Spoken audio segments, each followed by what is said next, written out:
सोचिए, जब बच्चे अपनी किताबें खोलेंगे तो इतिहास के पन्नों में उन्हें मुगल या दिल्ली सल्तनत की कहानियां नहीं मिलेंगी। दिल्ली के स्कूलों में पढ़ाई जा रही एनसीईआरटी की नई किताबों में एक बड़ा बदलाव किया गया है।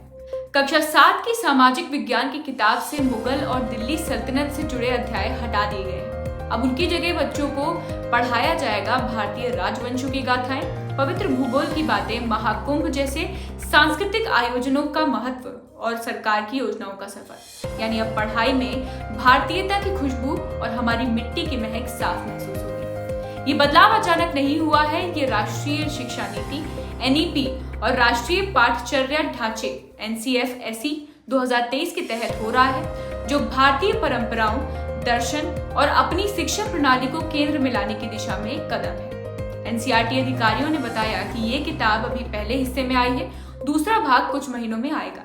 लेकिन एक सवाल अभी भी खुला है, क्या हटाए गए पुराने चैप्टर कभी वापस आएंगे या नहीं? वैसे ये बदलाव नया नहीं है। कोरोना काल यानी 2022-23 में भी मुगल और दिल्ली सल्तनत से जुड़े कई हिस्से कम कर दिए गए थे और अब नई किताब में इन्हें पूरी तरीके से हटा दिया गया है। Exploring society India and beyond नाम की इस नई किताब में मगध, मौर्य, शुंग और सातवाहन जैसे प्राचीन भारतीय राजवंशों पर विस्तार से चर्चा की गई है। तो अब हमारे बच्चे न सिर्फ इतिहास पढ़ेंगे बल्कि अपने गौरवशाली इतिहास से भी गहराई से जुड़ेंगे। शिक्षा अब किताबों से निकलकर भारत की जड़ों तक पहुंचने की कोशिश कर रही है।